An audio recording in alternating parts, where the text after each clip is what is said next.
Hey, it's JC1424 once again with NASCAR Thunder 2004, and in this episode of our third season in career mode, we are going to be completing race 27 of 36, the Sylvania 300 at New Hampshire International Speedway.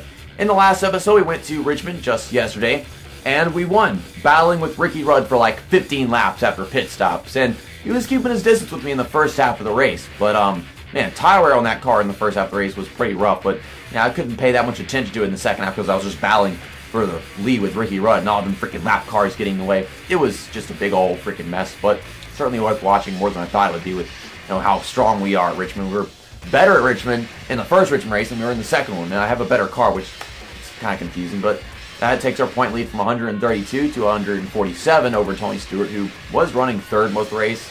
And yeah, I don't think he led a single lap in that one, so that's probably why we got so many more points than him, even though he probably just finished like third. Driver spec levels, Ricky Rudd, we made a bunch of clean passes on him. We actually never bumped into him as far as I'm concerned. We were all stuck on the outside of him at some points and stuck on the inside of him and just moving all over the place with all the lap cars. And yeah, I just never touched him, so he's a little bit of an ally after that one. Johnny Benson, Kevin Harvick still here, and then Mike Murphy, that's a fancy driver from a while back that I don't know when he's going to show up again. Earl Hall still hasn't raced since Daytona. Coward. Never shows up. Always got his stupid beef. Race weekend. Quick select the chassis, engine, and body. The chassis is fresh, the engine is fresh, and the body is fresh. All this stuff, the chassis and body, they just had two things come out of the shop, and then the engine, well, that just managed to finish being overhauled. So, car rating of 82, the highest it's ever been. We just basically skipped 81. Last time we came to New Hampshire, I was pretty strong in the first half of the race. I led almost the entirety of it and started getting passed by people. In the second half, I just didn't have that good of a car anymore. I couldn't keep up with the leaders, and well, with the car rating that's this much improved, so that's guessed by like 4 or 5% increase, I should be able to finally win this race. Can we get our third win in a row? I didn't even take a look at my car setup. I'm just driving whatever the hell I had from the last time we came here. That might not be a good idea because it's a pretty good idea to check every time just so I can know like what kind of changes I want to make if it doesn't feel exactly the right way. The right way. English. Yeah, everyone's paint scheme. Oh, isn't it just nice whenever I actually get the paint scheme and choose the right colors and make the paint scheme the way they made it for me? Instead of getting it wrong? Yeah. I'm gonna get the pole of my outlap. No, I get 5th. Well, at least the qualifying thing hasn't changed yet. I'm sure it will next season, but it ain't gonna matter then because I'm not doing qualifying whenever we do season 4. Every race, starting in last place, considering I can practically guarantee I'm gonna win this championship, just how much better my car is getting and the fact that I have this big old points lead. Right now, I'm willing to bet I'm going to win this championship, and then big challenge is going to be seeing if I can win the championship starting every race and last. And that's asking a lot because we qualify very well most often. Okay, 26.52, a little bit better of a lap. We're on the pole. Okay, I took a look at my setup. Also, we're on the inside of Jeff Gordon this time. Last time it was Tony Stewart. But it's 0.5 turns of wedge and 22 psi. Of course, these guys are crashing into each other behind me. I heard that. And Jeff Gordon just really jumped his way into turn 1, taking the lead from me. Let's see if I can get a good run off and maybe take the lead back from him and lead the first lap of the race. Oh, a little late on the brakes. I'm trying not to make any contact, but there's no room down here, man. Get negative 30, my ass. Okay, let's protect this lead. Okay, Tony Stewart just passes me on the outside. Jeff Gordon's passing me on the outside. Dale Earnhardt Jr.'s passing me on the outside. Everyone's passing me on the outside. Get it? Because it's like a broken record. I mean, from my perspective, it's just a broken record of people flying past me like I'm slow as all crap. Am I over-braking the corners? Well, I'm certainly not over-braking the corners because whenever I try braking a little less, I just overshoot the damn thing. Golly, what kind of car do I need at this frickin' track to actually be a competent driver? All race long, domination. It's like, figure Richmond used to be the more difficult track, and now it's easy as hell, and this is still hard as fuck. Oh my gosh. I ain't got any grip with this car, just won't turn. Trying to brake later, be more aggressive, get them positions back. Shift into third gear, try to use that as my advantage. I can't turn anymore, it won't do that. Now Dale Earnhardt Jr. is a little pissed at me. Jeff Gordon and Tony Stewart pulling away from us. We're having some good racing here at New Hampshire. But what's frustrating is the fact that I just don't have the car to be the best out there. I feel like we're 3rd, 4th best right now. I feel like nothing has changed. As anything, her car is worse than it was last time, even though it hasn't changed in the slightest. We're gaining back on Tony Stewart. Jeff Gordon is getting away, and Tony Stewart is moving all over the damn freaking racetrack like a moron. Okay, a little bit later on the braking point this time. Trying to close that gap. It didn't go down into third gear that time. We're going to hit the outside wall, which is just depressing to think that I'm doing everything I can to keep up with him, and that's what it's just amounting to. Oh! I'm trying so freaking hard not to rear end him, and he's just going wherever he can. He's asking me to hit him. This is freaking stupid, man. I'm missing my braking point trying to keep up with you. This car is just not good enough yet, man. I'm not good enough yet. I don't know when the hell I'm going to be good enough for this freaking track in this game. I used to be fine at it. I don't know what changed. I mean, if I'm recalling back to doing the season modes, this was a track that I was capable of winning at multiple times. We're still right there behind him. Remember I almost won a race one time at this track? And I was trying to catch Tony Stewart. He was just so far away, and I almost got there, and I think I lost it because of lap traffic or something. Yeah. But Jeff Gordon is just pulling away, so I mean, the best we're going to be able to finish in this race at this rate is second. Unless somehow he chooses some stupid pit strategy, which happens every now and then. Trying to make it slide into the corner, get some extra grip. There's no way to actually pass somebody clean right now because they're doing everything they can to stop me.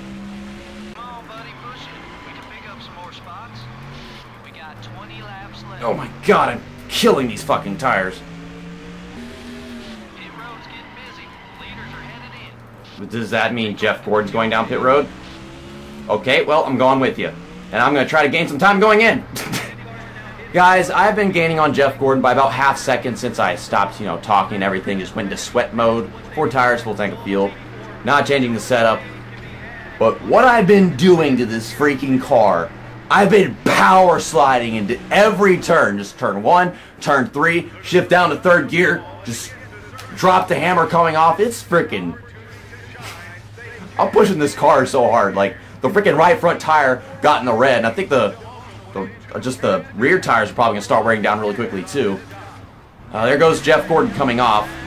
Let's try to pick up speed as fast as possible as we can coming off pit road, because I want to see if I can gain some of that time back before it's too late. We might have lost time with our pit stop, which sucks, but it's nothing I shouldn't be able to gain unless that's going to happen. Of course, the car can't turn on fresh tires. Yeah, like that makes sense. Well, that means I gotta gain even more time to get back to him. And then Jeff Gordon up there is apparently dealing with lap traffic, which is stupid, but yeah, that happens. So I've got even more time to gain. I'm just gonna drive this car like a freaking moron. I'll get back to you guys if we win this darn thing. Is that Tony Stewart still not pitted yet? What the heck?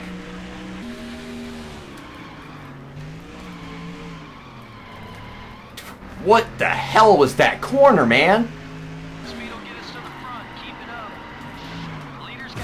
You're going to have to get out of the way. No questions asked. Yeah, you're really pissed. I don't care. Jeff Gordon is... we're gaining on him. The way we're doing it is going to make it very difficult to pass him and everything. I mean, you can see how much closer we are to them after those, like, 5 to 6 laps that I just focused on. And now, Greg Biffle. Oh, the late braking, but it's going to stick. It's going to stick. And Greg Biffle's going to stick his nose underneath me and run me into the outside wall almost. We're gaining. Oh my god. Get out of the way. Just get out of the way. Oh my god. I want to pass Jeff Gordon clean. I haven't passed anybody clean yet. At least I don't think I have. I feel like Tony Stewart's the main reason why I'm struggling to keep up with Jeff Gordon is just because he lost me so much freaking time, and these worn tires really hold me back. I lost time with my pit crew, and I could have just beaten him off pit road or something. And I had the first pit stall after all. At least I had pit stall ahead of his. I was right behind him, so I shouldn't have lost that much time, but I guess they're just not the best pit crew. Right now, focused on taking a really aggressive corner entries that are destroying my tires. I'm trying to be a little less aggressive so that I don't crash into him in the process. I'm not shifting into third gear yet, but as long as we're not hitting the wall off the corners, not getting too tight. But yeah, look what we're doing to the front tires just driving the car like this. And now the right rear tire. Or the left rear tire. Both of them, actually. Okay. See, I'm not being absolutely aggressive destroying the tires anymore, and I'm not keeping up with them that well anymore because of it either. This is going to be the hardest race to win of the season. Oh, if I win this race and I do it cleanly, I'm going to be so happy. And I'm battling Dale Reynolds' favorite driver using his car, so that's a thing. Oh my God, just freaking won't turn. Ugh. Ugh. What else can I say? Ugh. It won't turn. Okay, he's got lap cars in front of him. He's got lap cars in front of him. There's nowhere to go, Jeff Gordon. How was he not pissed? The thing didn't even come on the screen. Ow! I blew my fuel cell. Well, he wasn't going to let me clear him. I was battling for the win, and now I'm going to finish freaking 42nd or something. Okay, in what universe does this make sense? The race should have ended under caution. Greg Biffle, Christian Fittipaldi, and Chad Davis, or whatever the fuck that guy is right there, 123 Sesame Street. Well, what is that? How? No, I don't even care that I just DNF'd out of this race. It's the first time I've DNF'd since, I think, New Hampshire again. And just like that, Coca-Cola has left us and we are without a primary sponsorship. It was a 36-race contract that we started 9 races before the end of our second season. And we're going to find out what our new one is in a little bit. Next up is the Dover 400 at Dover International Speedway, race 28 of 36. It'll be a night race. It's not supposed to be, but it is in this game. So it's like the Monsters Under Your Bed 400 pretty much. Yeah. So my point lead was 147, and now it is 50. I lost almost 100 of my point lead. Wow. So that's actually, yeah, 97 points. Holy crud. Driver respect levels. Yeah, Jeff Gordon is severely pissed off. I thought Christian Fittipaldi would be more pissed off, but I mean, we really bashed into Jeff Gordon, and I guess after my car blew up and it just started automatically driving down to the infield, it wouldn't stop hitting him, and that counted too. Stupid freaking driver wouldn't just, let the car roll. I could have, made another lap. Maybe we could have just, ended the race under caution with my blown-ass freaking fuel cell. But, yeah, my blown ass. I blew my ass. Great. Earl Hall still here. Yeah, who cares? Ashton Lewis. I'll get into so many rivals just because of how this car wanted me to drive around that track. I just don't have a car made for New Hampshire yet. Or at least made to win. Got a top 5 car and everything, but the way I had to drive that car just to keep up with them was just not right. Burning the rubbers every time I freaking enter turn 1 and 3, and then almost hit the wall off the corners unless I shift into third gear. Johnny Benson and Kevin Harvick here. Okay, I don't think we have any work to do on our equipment because that was all fresh equipment. But we also just severely damaged it by just destroying it in that race. 96 conditions, so it's not too bad. Still got 80 tire grip, 78 tire wear. The engine, I think that's where it is. No, 79 power, 71 efficiency, so it's not that bad. I mean, I feel like these are ratings that we had whenever we started the season, so could be worse. And then we got same thing with the bodies, 80 downforce and 78 drafting. I was considering, building a new body, but the thing is, it wouldn't be that different from what these things come out to be whenever they're done being worked on. I mean, maybe that, but this one, whenever I repair this or overhaul it, it's the same rating as if I were to go build another one for 9 races. See, it's the same thing, so I don't know if it's really worth it. But right now, we just don't have any work to do on our equipment, but we did just destroy it immensely at the end of that race. Okay, then. Shop editions. We got 11 races left until the engine shop expansion comes in. And here it is, the moment of truth. Who are we driving for next season? Dodge dealers, Dodge. Has Bill Elliott been racing this season? I didn't even notice. I'm not sure. Bill Elliott. Will he be doing better than this if he was here? Okay then. I guess I didn't notice that Bill Elliott has been racing this season. And then we get all these freaking fancy drivers. Yeah, I know, but... No, I don't want to go race. I just want to go to sponsorship. Okay. Georgia Power, 72 races. Dodge, well, it's basically the same thing if I just select this one, but this is to finish in first place in every race. And the same thing with that one. They want me to win every race in order to keep the sponsors. And this one, finish in the top 5, qualify in the top 5, finish ahead of Tony Stewart, and that's something I think I could do at least half of the time, because those are specific. But to keep the sponsor, you basically have to get, I think, 2 out of 3, which makes sense. But if I select this is going to put an end to all these paid schemes that we have for this season. 72 race contract, so it's going to go from the end of this season all through season 4, and then it would go on to like season 5 if I were to do one. Well, I mean, I basically can't choose these two. I could just go without a sponsor, and, you know, finish the season with the paint schemes that we have. But then I wouldn't be able to afford to overhaul and repair my equipment. I'd eventually just go bankrupt. Please tell me this is Bill Elliott's car, not some fancy driver. Oh my God.